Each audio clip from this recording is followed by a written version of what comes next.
इंतहाई वाजिबुल एहतराम दोस्तों, अल्लाह रब्बुल इज़्ज़त के फजलो करम से रमज़ानुल मुबारक का पहला अशरा खैरियत के साथ अपने इख्तिताम को पहुंच चुका। रमज़ानुल मुबारक का दूसरा अशरा शुरू है। रमज़ान ने शुरू होकर अपने इख्तिताम को पहुंच जाना है। कमी रह जाएगी तो सिर्फ आप में और मेरे में कि हम इस माह मुबारक की उस तरह कदर नहीं कर सक रहे जैसा कि इसकी कदर करने का हक है। 10 रोजे गुजर गए। चंद दिन पहले एक वो वक्त था, हम इस्तकबाल रमज़ान पर गुफ्तगू कर रहे थे कि रमज़ान का बरकतों वाला अजमतों वाला महीना आएगा तो हमने अजमतें लूटनी है, रहमतें इकट्ठी करनी है, रब की जानिब से अपनी झोलियां भर भर के रहमतें लेनी है।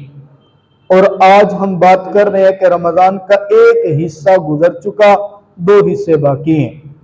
ये रात का दिन का आना, महीने का शुरू होना, ख़त्म हो जाना, ये दर हकीकत मेरे और आपके लिए बड़ी इबरतें हैं। ये हमें बताते हैं कि महीना शुरू भी होता है, ख़त्म भी होता है, सुबह भी आती है, शाम भी आती है। आपकी ज़िंदगी का सूरज भी तुलू तो हो चुका है। एक वक्त आएगा आपको पता भी नहीं चलेगा और मलकुल मौत सामने खड़ा होगा। आप उस वक्त सोच रहे होंगे, हम सोच रहे होंगे, यार तू लेने भी आ गया, अभी तो मैंने फला काम भी करना है, अभी तो मैंने फला काम भी करना है, अभी तो मेरा फला काम भी बाकी है, फला काम अधूरा रह रहा है। लेकिन वो कहेगा मोहलतें खत्म हो गई हैं। मोहलतें जितनी आपको मिली थी वो आपने सो के गुजार दी हैं। मोहलतें जितनी आपको मिली थी वो आपने जिनाबे वाला दुनिया की रंगीनियों में गुजार दी हैं। मोहलतें जितनी आपको मिली थी वो आप लहवोलाम में गुजार चुके हैं। अब आप रोएं धोएं, आपका मन है या नहीं है, आपको जाना ही है और फिर जाना पड़ेगा। दुनिया के अंदर तो हम कोई ना कोई बहाना लगा ही लेते हैं, किसी न किसी को टालना मकसूद हो तो टाल भी लेते हैं, लेकिन वो फरिश्ता ऐसा है उसको हम टाल भी नहीं सकेंगे। सारी फैमिली रो रही होगी, वो भी खुशकिस्मत होगा जिसको फैमिली में मौत आ जाए, वो भी बड़ा खुशकिस्मत होगा जिसको मौत भी अपने घर के अंदर आ जाए। पता नहीं हमारी तो मौत भी कहाँ आएगी, किस जगह पे होगी, बहरहाल जाना तो है।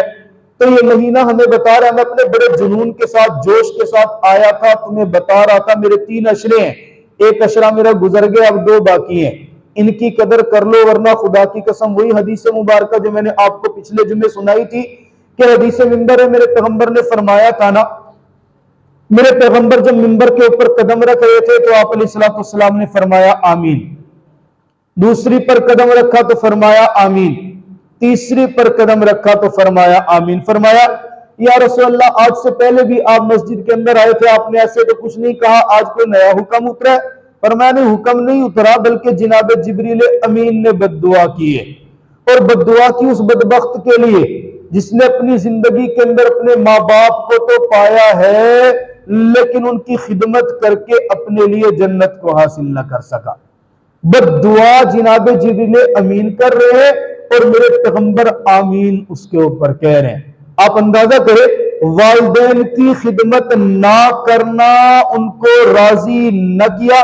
यहां हदीस के अंदर आप अगर डीपली तौर पर देखें, गहराई में जाए, आप इसको जरा समझे, सिर्फ इतनी बात है जिसने खिदमत करके जन्नत हासिल। अभी ये बात नहीं है कि उसने नाफरमानी की है, बसा औकात बंदा खिदमत नहीं करता साथ नाफरमानी भी नहीं करता, बसा औकात इंसान राहत नहीं ना पहुंचाता तो तकलीफ भी नहीं पहुंचाता। बात यह है कि राहत पहुंचा के उनसे आपने दुआएं नहीं ली। अल्लाह जरा सोचे उनका क्या आलम होगा जो तकलीफ पहुंचा देते हैं, जो दुख पहुंचा देते हैं, जिसने तकलीफ पहुंचा दी उसका क्या मरहला होगा। आप अलैहिस्सलाम की महफिल में एक मरतबा आया, आपको केस पहुंचा, आप अलैहिस्सलाम के सामने बात पहुंची कि या रसूलल्लाह फला सहाबी है, उनकी वफात करीब है और उनकी वफात के वक्त नज़ा का आलम उनको जारी है और नज़ा की कैफियत के अंदर उनकी रूह नहीं निकल रही। अब नज़ा की कैफियत है, रूह नहीं निकल रही, बड़ी बेताबी के आलम के अंदर है। परसों तरसों मेरे पास भी एक ऐसा मामला आया, औरतें मेरे पास मदरसे के अंदर रोती हुई आई। आप यकीन करें उनकी कैफियत देखने वाली थी। तब मुझे यह हदीस मुबारक याद आई। कहने लगे हमारे बुजुर्ग हैं, उन्होंने बताया, एक ने कहा मेरा चचा है, दूसरी ने कुछ कहा, वो ना बिल्कुल नज़ा की कैफियत है, बिल्कुल चारपाई पे लेटा हुआ, उसकी जुबान पे कोई अच्छा कलमा ही नहीं आ रहा है। हम कह रहे हैं कलमा पढ़ ले, वो कलमा नहीं पढ़ पाता, उसकी रूह नहीं निकल रही, तड़प रहा है, हम क्या करें? मैंने कहा आप उनके पास बैठ के हदीस मुबारका के एतबार से सूरह यासीन की तिलावत करें। कहा जब उसके पास बैठ के सूरह यासीन की तिलावत करते हैं ना, वो गालियां देते हैं। हम कुरान की बुलंद आवाज से तिलावत कर रहे हैं, वो गालियां देते हैं, हम क्या करें? बहरहाल वो तो एक अलग मामला था, मैं उसकी बात नहीं करता हूं। मैंने फिर उनके साथ कैसे मामला किया, क्या किया, बहरहाल अल्लाह के फजल से मामला ठीक हो गया। अपने सलाम के पास भी केस आया, अपने या रसूलल्लाह, सहाबी है, आम आदमी की बात नहीं हो रही है। सहाबी वो है जिसने ईमान की हालत में पैगंबर के चेहरे की जियारत की है, और सहाबी वो है जिसके कामयाबी का तमगा मेरे रब ने कुरान में नाजिल कर दी है। रजी अल्लाह अन्हुम व रज़ू अन, उसकी नज़ा की कैफियत है। अपने इस्लाम पहुंचते हैं, चेहरा देखते हैं, वाकई वो तो तड़प रहे, रूह निकलती नहीं है। अपने इस्लाम ने पूछा देखो जरा इसके घर के अंदर कोई है, कोई इसकी वालदा हो, वालिद हो, कोई जिंदा है? या रसूलल्लाह इसकी वालदा जिंदा है। अपने इस्लाम ने वालदा को बुलाया और बुला के कहा मुझे यूं महसूस होता है कि आप अपने बेटे से नाराज हैं। जी या रसूलल्लाह मैं नाराज हूं। क्यों नाराज है जी? फला मौके के ऊपर इसने ना फला मौके के ऊपर मुझे डांटा था, मेरा कोई कसूर भी नहीं था, कुछ भी नहीं था, घर वाले इकट्ठे थे, इसकी बीवी भी सामने बैठी थी, इसने अपनी बीवी के सामने ना मुझे तल्ख बातें कह दी थी, और जो तल्ख बातें इसने कही ना वो मेरे सीने के ऊपर, मेरे दिल के ऊपर लिखी हुई हैं, और उसकी वजह से मेरा दिल बड़ा जख्मी हुआ है, इस वजह से मैं अपने इस बेटे से नाराज हूं। अपने इस्लाम ने फरमाया मां तू इसको ना माफ कर दे। या रसूलल्लाह सफारिश है या हुक्म है? मैं मोहम्मद सफारिश कर रहा हूं, हुक्म नहीं दे रहा। साहिब इल्म थी, या रसूलल्लाह अगर सफारिश है ना मैं नहीं मानती। पता था कि हुक्म का मानना लाजमी होता है, सफारिश ना भी माना जाए ना भी मानी जाए तो मामला गुजर जाते हैं। या रसूलल्लाह सफारिश है तो मैं नहीं मानती। आका फरमाते अच्छा नहीं मानती, चलो मेरे सहाबा जाओ जंगल के अंदर से लकड़ियां इकट्ठी करके ले आओ। सारे सहाबा उठे, लकड़ियां इकट्ठी करके ले भी है। अब वो देख रही है क्या करते हैं। अपन इस्लाम फरमाते हैं अच्छा लकड़ियां इकट्ठी कर ली, तैयारी करो। ये जो बेटा है ना, अम्मा तू यही बैठ, तेरे सामने ना इन लकड़ियों को आग लगाएंगे, तेरे बेटे को उठा के आग के अंदर जला देंगे। या रसूलल्लाह ऐसा क्यों करेंगे? मेरे बेटे को मेरी आंखों के सामने, मां तो फिर मां होती है ना, कितनी नाराज हो जाए, कितना ही दुख पहुंचा हो, कम से कम अपनी औलाद को तकलीफ में देख के बर्दाश्त नहीं करती। या रसूलल्लाह आग में क्यों जलाएंगे?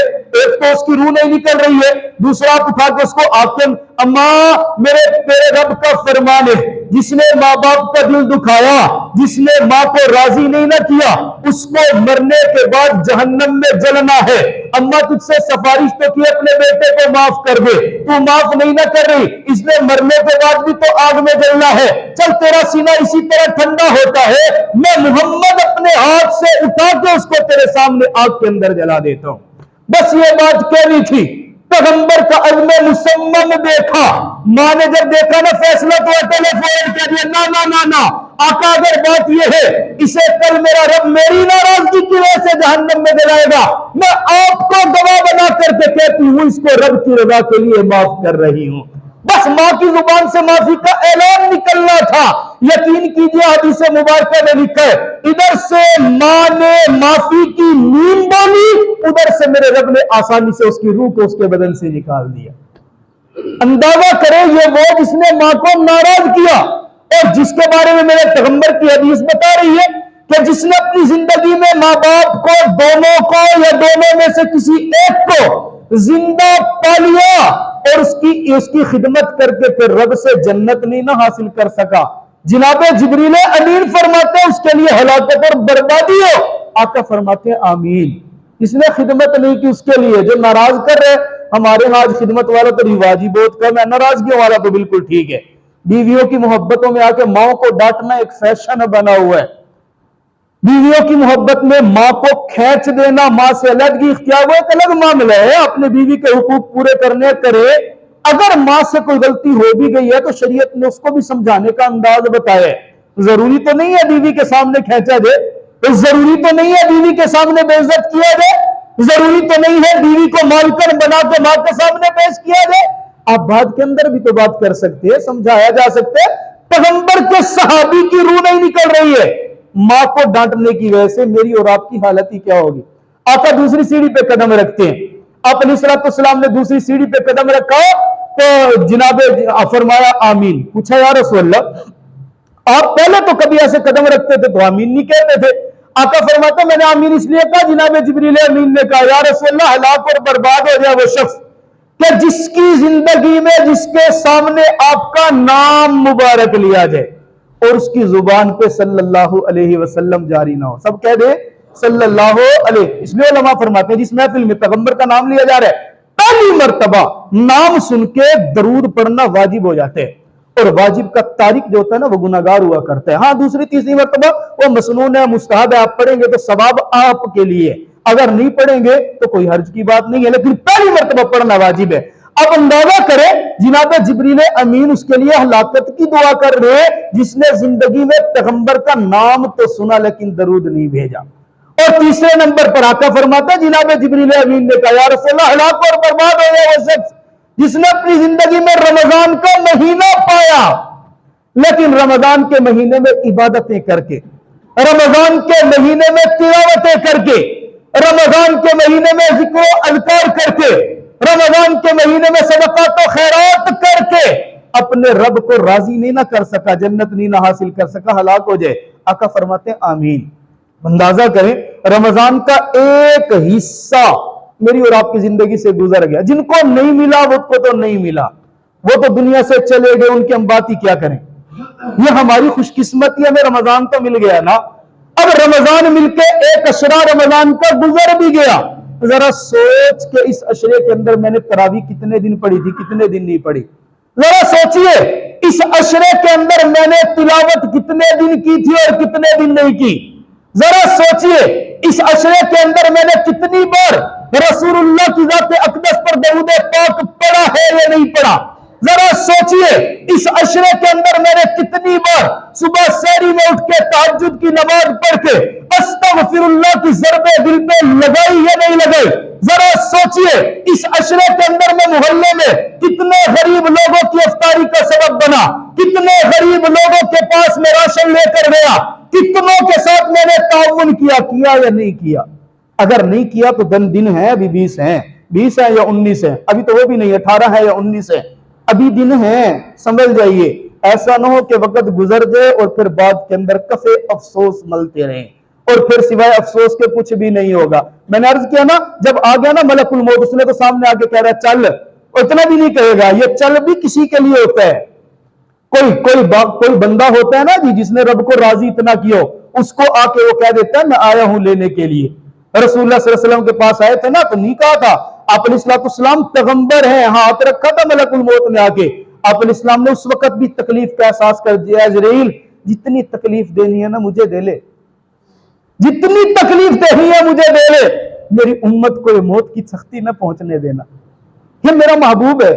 ये बातें, ये रिकॉर्ड हकीकत बातें हैं, कोई मैं कहानियां नहीं सुना रहा। आप अलैहिस्सलाम, ये रमजान का महीना बरकत वाला मेरे दोस्त गुजर जाने, हम बातें करते रहेंगे, सुनाते रहेंगे, आप सुनते रहेंगे। मैं आपके सामने बात कर लूं, खुदा की कसम कलेजे फट जाने। आप अलैहिस्सलाम ने उस वक्त इजराइल से आपके लिए मेरे लिए गुफ्तगू क्या की थी, और इस माह मुबारक में मेरे पैगंबर ने कैसे कैसे मुझे और आपको नवाजा था। क्या कुछ मेरे लिए और आपके लिए नहीं मांगा था? क्या मैंने और आपने अपना आप को झंझोड़ा है?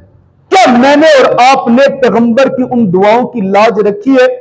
क्या मैंने और आपने पैगंबर की उन बातों की, उन रातों की, कि जिन रातों में मेरा पैगंबर खड़ा होकर जब इबादत करता था ना पांव में वरम पड़ जाता था। मेरे तो पांव पे तरावी पढ़ते हुए, तरावी तो दूर की बात, 3 रकात मगरिब वाले पढ़ दे जिसे हम ताजी ताजी अफ्तारी करके आने, पांव के ऊपर चूंटी काट जाए मैं तो पांव जमीन से उठा देता हूं। मेरे तो पांव के ऊपर थोड़ी सी चूंटी काट जाए मैं पांव उठा लेता हूं। पैगंबर के पांव पे वरम पड़ जाते हैं, मेरा रब कुरान नाजिल कर देता, तोहा मा अंज़लना अलैकल कुरआन लितशक़ा, पैगंबर ना कर, इतनी इबादतें ना किया कर, मैंने दीन इसलिए थोड़ा दिया था कि तू खुद को मुशक्कत में डाल ले। ये रमजान मुबारक का 11वां रोजा, ये बातें बहरहाल होती रहेंगी। एक तारीखी बात भी आपके सामने कर दूं, मेरी जिम्मेदारी है आपको बताना। आप सबको याद होगा कि कल तो 23 मार्च है, पता है ना जी सबको, और जिन्ना दी सरकारी छुट्टी होना को तो ज्यादा याद है, कल 23 मार्च है जी, सरकारी छुट्टी होनी है। साथ ये भी याद करें कि रमजानुल मुबारक के 10वें दिन, 10 रमजानुल मुबारक को मेरे और आपके आका की प्यारी बीवी, सबसे पहली बीवी जनाब सय्यदा खतीजतुल कुबरा रजी अल्लाह तआला अन्हा इस दुनिया से चली गई है। और खतीजतुल कुबरा रजी अल्लाह तआला वो बीवी है, खुदा की कसम मेरे आका के निकाह के अंदर 25 साल रही हैं। 40 साल की उम्र थी जनाब खतीजा की, मेरे आका की 25 साल की उम्र थी। हजरत खतीजा एक कौल के मुताबिक 66 साल में और एक कौल के मुताबिक 65 साल की उम्र के अंदर दुनिया से गई। 10 रमजान था और ये खतीजतुल कुबरा वो अजीम औरत हैं। मेरे आका फरमाते हैं इस्लाम की बुनियाद में, इब्तदा इस्लाम में मुझे 2 लोगों के माल ने बड़ा फायदा दिया। 2 लोगों के माल ने, मर्दों में से सियाब सिद्दीक के अकबर के माल ने फायदा दिया, औरतों में से जनाब सय्यदा खतीजतुल कुबरा रजी अल्लाह तआला अन्हा ने माल दिया। आका की उम्र 25 साल है। जनाब खतीजतुल कुबरा रजी अल्लाह तआला अन्हा निकाह का पैगाम भेजती है। मेरे आके की बात कहते हैं मैं कैसे निकाह कर लूं, अरब की मालदार औरत है, मेरे पास तो हक मार देने के भी पैसे नहीं। आज मौलवियों को गुर्बत का ताना देने वालों, मौलवियों को कम तनख्वाह के ताने देने वालों, मौलवियों को दूसरों के टुकड़ों पे पलने का ताना देने वाले, सुनो आपके पैगंबर का पहला निकाह है और पैगंबर बात क्या कर रहे हैं, मैं कैसे निकाह कर लूं, मेरे पास तो कुछ है ही नहीं। जनाब खतीजतुल कुबरा जवाब देती है आका आप निकाह करने के लिए राजी हो जाए, मुझे आपकी शराफत पसंद आई, आपकी अमानत पसंद आई, आपकी दियानत पसंद आई और आपके साथ मेरा वक्त अच्छा गुजरेगा भी, नबूवत नहीं मिली है। आका आप निकाह के लिए हाँ करे, मैं आपके सारे अखराजात बर्दाश्त करूंगी। मेरे आका निकाह कर लेते हैं। फिर मेरे आका की ये वही बीवी है जब दुनिया से चले जाते हैं, जब दुनिया से चली जाती है मेरे आका अपनी बीवियों के सामने जनाबे सय्यदा खतीजतुल कुबरा रजी अल्लाह तआला अन्हा का तज़किरा करते हैं। अम्मा आयशा सिद्दीका रजी अल्लाह तआला अन्हा फरमाती है या रसूल अल्लाह आप खतीजा को क्यों याद करते हैं, वो तो 2 खामिदों से बेवा होकर के आपके निकाह में आई थी, मुझे देखे ना, मैं कमारी आई थी, मैं छोटी आपके निकाह के अंदर आई थी, मेरी सारी मोहब्बतें आपके लिए, मेरी सारी अदाएं आपके लिए, मेरा सारा प्यार आपके लिए। रब्बे काबा की कसम लिखने वाले ने लिखा है मेरे पैगंबर के चेहरे के ऊपर गुस्सा आ गया, मेरे आका की आंखें सुर्ख हो गई और सुर्खी के आलम में कहते हैं शाह खतीजा का मुकाबला न करना, इसलिए कि खतीजा ने मुझ पर कलमा उस वक्त पढ़ा था जब कोई कलमा पढ़ने के लिए तैयार नहीं था। खतीजा ने मेरा साथ उस वक्त दिया जब कोई साथ देने के लिए तैयार नहीं था। खतीजा ने मुझ पर माल उस वक्त कुर्बान किया जब कोई माल कुर्बान करने के लिए तैयार नहीं था। ऐसा आज तो तेरे घर से निकलता हूं, लोग मेरे हाथ भी चूमते हैं, मुझे मुसाफा भी करते हैं, मुझे तोहफे तहफ भी देते हैं। खतीजा तो वो औरत है जब मैं घर से निकला करता था वो मुझे सफेद लिबास पहना करके निकालती थी और जब मैं वापिस आता था काफिरों के जुल्म और तशद्दुद से टक्कर बर्दाश्त करने से मेरे वो सफेद कपड़े मेरे खून से लहूलुहान हो जाते थे। जनाब खतीजतुल कुबरा ने बड़ी कुर्बानियां दी। आप अलैहिस्सलाम कुर्बानियों का आलम है ना, मेरा रब फिर कुर्बानियों की कदर करता है। ये तो हम लोग हैं कुर्बानियों को उठा के डस्टबिन में डाल देते हैं, ये मेरे रब की आदत मुबारक है, वो कुर्बानियों की कदर करते हैं और कदर करके दुनिया वालों को दिखाते हैं। सुन्नतुल्लाह ये हदीस मुबारक है तखल्लकु बि अखलाकिल्लाह, अपने रब की आदतों को अपनाओ, तुम्हारा रब कुर्बानियों की कदर करते, तुम भी कुर्बानियों की कदर करना सीखो। मेरे आका अपने घर के अंदर तशरीफ फरमा, तवज्जो करना तवज्जो, मेरे आका अपने घर के अंदर तशरीफ फरमा है, मेरे आका भी बैठे आसमान से जनाब जिब्रील अमीन आ गए, आप अलैहिस्सलाम से बात करते जिब्रील कैसे तशरीफ ला, आका आज आपके लिए नहीं आया, तवज्जो कीजिएगा तवज्जो, आका आज आपके लिए नहीं आया, आका आज आपके पास कुरान भी नहीं लेकर आया, आका आज आपसे बात भी करना मकसूद नहीं है, फिर आए क्यों आसमान से जमीन तक इतना सफर किया क्यों? या रसूलल्लाह भी आपके पास आपकी खतीजा आएगी, हाथ के अंदर प्याला होगा, आपको पानी पेश करेगी, ठीक है जिब्रील वो तो आएगी पर करो क्या? आका जब वो आपके पास आए ना, इसने आपकी जात के लिए, आपके दीन के लिए, आपके इस्लाम के लिए, आपकी दावत के लिए कुर्बानियां इतनी दी, मेरे रब को वो कुर्बानियां इतनी पसंद आई, मेरे रब ने मुझे भेज दिया जा जिब्रील मेरे महबूब को कह दे अपनी खतीजा को बता दे तेरा रब आसमान से तुझे सलाम पेश कर रहा है। एक कुर्बानियां जनाब खतीजतुल कुबरा रजी अल्लाह तआला अन्हा मेरे आका मदनी करीम सल्लल्लाहु तआला अलैहि वसल्लम के लिए अपना सब कुछ निछावर कर देती हैं। मेरे अल्लाह ने जनाब मोहम्मद अरबी सल्लल्लाहु अलैहि वसल्लम को जो औलाद दी, बेटे भी दिए, बेटियां भी दी, किसी और औरत से कोई औलाद है ही नहीं, सारी औलाद मेरे अल्लाह ने जनाब खतीजतुल कुबरा रजी अल्लाह तआला अन्हा से दी। यही खतीजतुल कुबरा मेरी पहली माँ है, आपकी पहली माँ है, और ये मैं अपनी तरफ से नहीं, रब का कुरान बता रहा हूं, अज़वाजुहु उम्महातुहुम, अल्लाह हमें अपनी माओ से मोहब्बत करने की तौफीक अता फरमाए।